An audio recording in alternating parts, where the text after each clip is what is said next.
Hi friends, my obsession towards hydroponic systems has been growing given their value for money. I have lots of Aerogardens and other hydroponic systems and I am very happy with all of them. However, my exploration towards other hydroponic systems is not stopping anywhere.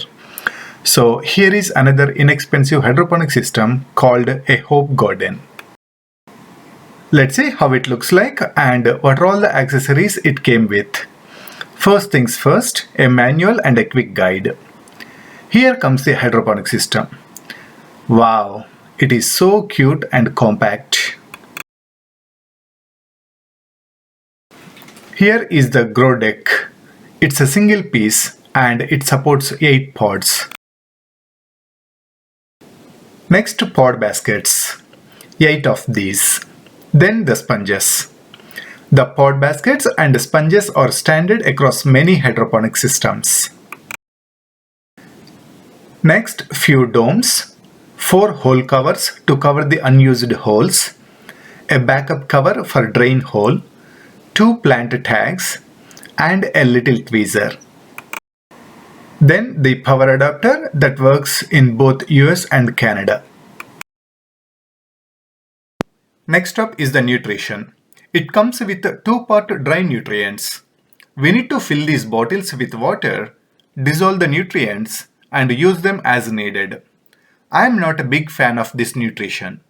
Nothing wrong with this, but I feel like it is a little tedious job. And this nutrition is always expensive. I use these systems mostly for herbs and leafy green vegetables, so I use MaxiGrow nutrients. I just found that MaxiGrow nutrients are economical and it is working well for me. Then the bowl. It is designed plain and simple. I always prefer a simple and plain design so that the cleaning will be easy. I clean the bowl very often and the simple design really matters to me. All this bowl has is the pump and it is detachable. So this is really good. The pump connects to the light base which is right behind the bowl, so no cables hanging around and causing inconvenience like some I-Do models do. The bowl looks compact and it still has the capacity of nearly 5 liters. Of course, it is recommended to fill 3 liters maximum. It has a nice see-through to monitor the water level. This system doesn't have any automatic indicators for water or nutrition. So we have to manually monitor the water level and top up the water as needed. Same thing for nutrition. I just follow the Aerogarden nutrition, that is feeding every 14 days. I just feel this is more convenient for me. However, we can always mix up the nutrients and top up with nutrient water as needed. This bowl also has a hole to drain the water. We can use this whenever we want to change the water. Practically, I never used this option. I always dump the water, deep clean the bowl and start over with fresh water and nutrition. It is always good to change the water every 6 to 8 weeks. Now comes a very interesting feature, which is how low and how high we can adjust the lights. The lowest it can go is half an inch and we can extend it up to 14.5 inches. This is pretty good. We can manage most herbs and leafy greens under 14 inches. Now let's talk about the settings. It has 4 buttons: power, pump cycle and 2 grow modes that are veggies and fruits. This is little confusing, but here is what I follow. I use vegetable mode for herbs and leafy greens.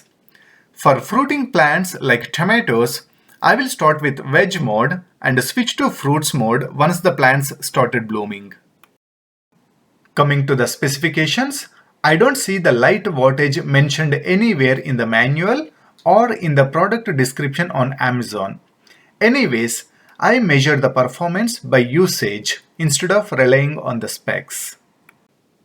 The lights will be on for 16 hours and off for 8 hours. This works for most plants. Coming to the pump, it runs for 30 minutes and stops for 30 minutes repeatedly. We can turn off the pump, but it will turn on automatically after 10 hours. Everything looks good so far. However, it has one issue and it's pretty annoying. The pods are loose and wiggle. I say it's annoying because the plants may fall on one side. This is not terribly bad, but I wish this is designed a little better. I see this issue with most of the hydroponic systems except Aerogardens. Overall, I am very impressed with the design aspects of it. Except the wiggly pods, I don't have any complaints on this system. Nearly 5-liter bowl capacity, height adjustable from half an inch to 14 inches, standard pots and sponges, clean and simple design, everything looks nearly perfect. However, the design is not everything. I really care about the performance. So I am going to experiment it with different crops and I will also benchmark it with Aerogarden and other hydroponic systems. So please subscribe to the channel and the notifications if you haven't already. For now, I am going to do a standalone testing by growing French breakfast radishes. I am placing 2 seeds in each pod and starting with all pods. Alright, the garden is ready. Let's see how this will turn out. So please stay tuned. That is all for now. Thanks for watching and happy gardening.